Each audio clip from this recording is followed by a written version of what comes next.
देखिए, जो भी इस वक्त विपक्ष कर रहा है वो पूरी तरह से संसद की भी और संविधान की भी अवमानना है। सोचिए, आप प्रो टेम लीडर की वो बात कर रहे हैं और इस मसले को बाकायदा सदन में जाकर उसकी बात करने के बजाय वो सदन के बाहर आज भी विरोध प्रदर्शन कर रहे हैं, जबकि संसद का आज आगाज था, पहला सत्र था और पहला दिन था।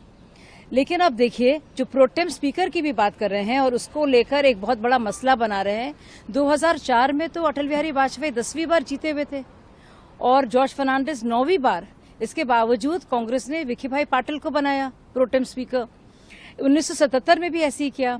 आप देखिए, एनडी तिवारी सिर्फ 2-3 बार ही जीते थे, लेकिन उनको स्पीकर बनाया और ये कई बार होता रहा है। अभी भी जो बात कर रहे हैं कि सुरेश जी वाकई में जीते हैं 8 बार, लेकिन वो लगातार नहीं जीते हैं, 2-3 चुनाव बीच में हारे हैं। जबकि जो अब मौजूदा स्पीकर, जो प्रोटेम स्पीकर है भर्तृहरि जी, वो लगातार 7 बार जीते हैं। तो इस बात का मुद्दा बनाना, बावजूद इसके कि खुद कांग्रेस ने कई बार सीनियरिटी के जो कॉन्सेप्ट है उसको दरकिनार करके अपनी मर्जी से स्पीकर बनाया है, उसको मुद्दा बना रहे हैं। यानी कि कितने दोहरे मापदंड हैं। वो भी आज जैसे शुभ दिन, जब नया संसद का नया सत्र पहला दिन शुरू हो रहा था 18वें लोकसभा का, उस दिन भी विरोध प्रदर्शन।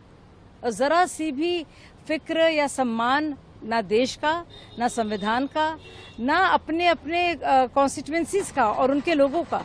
देखिए, आतिशी जी को अपना जो पद है उसका नाम बदल देना चाहिए। वो जल मंत्री नहीं है, वो छल मंत्री हैं। वो छलावा कर रही हैं दिल्ली के लोगों के साथ। जिस तरह से टैंकर माफिया पूरी तरह से प्रबल है, जिस तरह से टैंकर माफिया को पूरी तरह से लगातार पानी मिलता है, जल निगम का लगातार बदहाली हो रही है। जल निगम, जिसको 600 करोड़ रुपए का प्रॉफिट हुआ करता था आम आदमी पार्टी के शासन से पहले, वो आज 73,000 करोड़ के घाटे में है। इसका जवाब आतिशी दें, वो पैसा कहाँ गया और क्यों वो मक्कारी और फरेब कर रही हैं। क्या ये वक्त है अनशन करने का? वो भी बड़ा शानदार किस्म का एयर कंडीशनिंग के दौरान मुंह पे हवा आ रही है, छुप छुप के वो पता नहीं खा पी रही हैं। उस तरह को कोई अनशन को असली अनशन माना जाएगा? ये तो वक्त था काम करने का, हाथ खड़े करने का नहीं था। आपको याद है कोविड के वक्त में क्या किया? इन लोगों ने हाय तौबा की, लेकिन फिर पत्र किसको लिखा? केंद्रीय मंत्री को, केंद्रीय सरकार को, और गृह मंत्री ने बाकायदा कोविड के टेंट्स लगाए और काम किया सारा।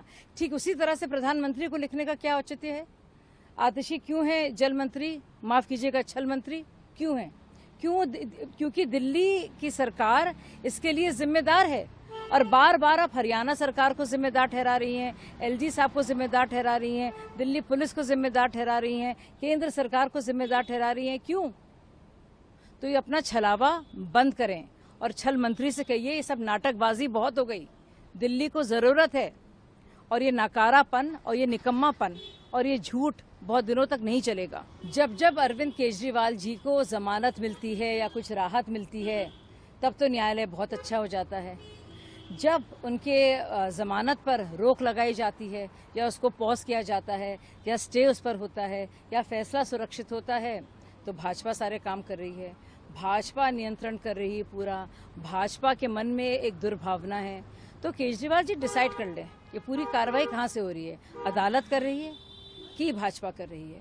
उनको अंतर बताना पड़ेगा, समझना पड़ेगा। समझते तो खैर हैं, नाटक ज्यादा करते हैं, तो समझना भी पड़ेगा और समझाना भी पड़ेगा कि जांच एजेंसी अलग है, भारतीय जनता पार्टी अलग है और कोर्ट्स की न्यायिक प्रणाली अलग। अगर आप ये वीडियो YouTube पर देख रहे हैं तो हमारे चैनल को सब्सक्राइब करें और बेल आइकन को दबाना ना भूलें। अगर आप Facebook पर ये वीडियो देख रहे हैं तो हमारे पेज को लाइक करें।